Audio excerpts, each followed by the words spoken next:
Where'd you go to school at? What's your memories of going to school? Well, I went to school here in Sunfield. Had a two-room school, sitting there where the first four grades were in what we call the little room. The big room was grades 5 through 8, and there was one teacher for each room. A lot of memories. First day I went to school, I got sick and threw up on the merry-go-round, and I had to go home and change my clothes. A lot of memories of the old school. Where was it located at? There where the parsonage is. Okay. We walked, from down there where Dad and Mom's little house. And I was always a little bit afraid of that shaded lane. But, you had to get home, and you had to get to school, so you just went. But went home for lunch at noon, and cold, rain, whatever.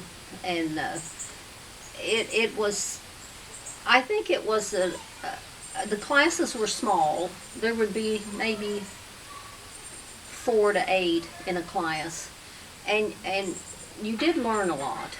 The teacher had a huge responsibility to teach that many children, but we had a lot of fun. We had Christmas programs. We had spelling matches and what we call ciphering matches, mathematics. And we had one very, very intelligent girl in my class, and she always got picked first, and I always got picked second. Does that make you angry? No, but I beat her one time. It was the last one standing. She was a good friend. No, that's just the way it was. Who was that person? Her name was Juanita Bailey. And I usually got picked last for the ball team. So I don't. When did you meet Grandpa Mo? Well, I always knew him. He grew up in Sunfield too, most of the time. He went to school some in Pinckneyville when his dad was sheriff. And then they moved back and forth to Steelville and Percy. Tommy would work in the mines, and they'd live over there through the school year. But he went to Sunfield School a lot too, so just always knew who he was. When did you guys start dating or seeing one another? 1953, I guess, yeah. I was still in high school. Did you guys ever did he ever ask you out on a date, or did you just sort of fall into hanging around one another? Oh, back then you didn't just go to one another's house and sit. You went somewhere. You had to have enough money to go to the show or to a ball game, or, you didn't do too much of that just hanging out at the girl's house. But first place we ever went was to the Pinckneyville Mardi Gras Parade. And therefore we went almost every year of our marriage, except when the time we were into the line dancing and we had to go over there on Saturday. Do you remember anything about that first Mardi Gras parade? Not too much about the parade. I can remember where we stood, and your grandpa had an old gray Kaiser that had a window out and had a piece of cardboard in it, and but he didn't keep the car long. He kept me a lot longer. He was a state policeman for a time, and was it during that time that you guys moved to up north or in central Illinois for a little while? Yes, we moved to Newton, and we lived there for about a year, between a year and a half, and then we got closer to home, and he was at Ashley. And he was only on the state police somewhere around 6 years. He could have gotten closer to home, but he really wanted to be back around here. And when the mines started up, and he had a good opportunity to go to work at the mines, in order to come live here at home, he said he never wanted to be a policeman in his hometown. So he took the mine job, and we moved back to Sunfield. Did you want to move back here, or were you happy there? Oh, I didn't really. I didn't want to move back here too quick. I thought he was making a mistake because when I grew up, the mines didn't work good. You know, they work 2 days and blow idle and work another day and blow idle but that, you know, as far as the work, and I think Mo really enjoyed being a policeman. He was good at it, but it was his choice. So anyway, we moved back to Sunfield in 1964. Mm-hmm. Now, is it true that you had an opportunity to go to college? I did. I had a teacher who really thought I should, was working on me a scholarship, and I just turned it down because I knew Mother and Dad didn't have the resources to help me with and I didn't want to leave. And I really didn't much want to do it, but that's been one of my regrets, that I didn't get more education. But can't cry over spilled milk. You moved into well, I guess when you came back here, what was the first home you lived in? The little house over on the corner there, right as you know where Pooja and Violet live, just right across the street. Okay. We lived there for 2 years and built the brick house in 1966. Okay. Moved into it in the fall, right around Thanksgiving. And my mom, Cheryl, would have been, I guess, 8 years old then, or 6 years old. She was old, let's see, 66. She was born in 57. She was about 9. Okay. And Sean was About 7. about 7. What do you remember about raising your kids? I was hard on them compared to today's raising kids, and sometimes I feel bad about it, and then other times I think, well, they all turned out so good. I don't really think my kids ever thought I didn't love them, but I didn't take anything off of them. I wasn't anything like I am with these little ones now.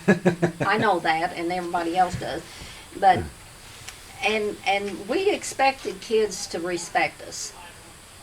And if you told them, and I said I grew up, and I think they did too, that you didn't want to disappoint or hurt your parents. You just didn't want to feel like you'd ever let them down. And you try to instill that in kids. And if kids don't know that, they're not going to. But we had rules. Of course, after they become adults, we found out a lot later that a lot of them were broken, and we never knew about it. They did things you do when you're young, like Sean putting the dead skunk in the back of my car and thinking I wouldn't know it. I've never heard that story. Oh yes, they found a dead skunk, and what they were doing was transporting it to put in a boy's car. And they thought I wouldn't know it. And that car still smelled like skunk when we traded it off. But I mean, kids make the world go round. And You talk about Sean and the skunk, and I wanted to ask this, and I'll go back sort of in time a little bit. There's a story about Grandpa Mo putting either birds or cats into Grandpa Jackson's house, your house, and I guess that was his form of flirting with you. I think that's what it was. But what exactly was the deal with that? Well, it was Halloween time, and we lived there, right there on the main drive, and then kids just walked all over Sunfield. Well, I think it was just one cat maybe, and he threw that cat in the house. I will say one thing: he didn't get off to a real good relationship with my dad from doing that. He was staying with his sister, and my dad marched up to her door and said, "I wish you'd send that little so-and-so back to Pinckneyville." But they grew to, he thought a lot of him in later years. But did that cause a big scene in the house? I mean, was the cat going crazy, or I think it was our cat. Oh, it was. But it wasn't a house cat. We never had animals in the house, and I think it just mostly scared me and the cat, Okay. and made Dad mad. Oh, okay. So, Now, you built the house across the street, the brick house in '66. Mom, Sean were born, and then what year was Kelly born? 1969. And was it different raising her than it was raising Cheryl and Sean because there was some distance between those two? I think the basic difference is what, at the age we were, and we had mellowed out a lot, and probably weren't near as hard on her, although she still knew not to talk back to us bad, or, I mean, you know, it wasn't like she got by with a lot more than they did. But I know Mo spent more time with her. And because by that time he'd give up some of his incessant seasonal things that he did besides work. Like what? Oh, well, he played ball till he was in his 40s, and he hunted everything and fished. And I mean, it was like second jobs to him. He never missed work to do things. He was always a good worker, and you know, they got their money's worth out of Mo when he worked, but he always was. As soon as he was home, he was into something else. And then he started playing cards when he got too tired to get up and go duck hunting before he went to work or whatever. But I always enjoyed the hunting, and that never bothered me. I didn't care for him hunting, or I thought he should spend more time with the kids, but the card playing aggravated me. And after about the fourth night in a week, they played cards. I was about ready to hit him on the head with something. But anyway, that, you know, but he did spend a long time with Kelly. There's a somewhat infamous video that Mo took of you. You got mad at him when you were younger. Driving off in that yellow Chevy. Or you were walking down the street. I don't remember what it was. Exactly the scenario was. I don't remember now what I was mad at him for. That happened a lot.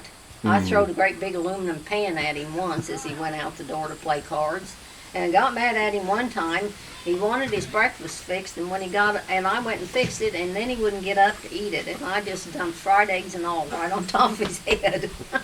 Needless to say, things were a little tense for a few weeks. Oh, goodness.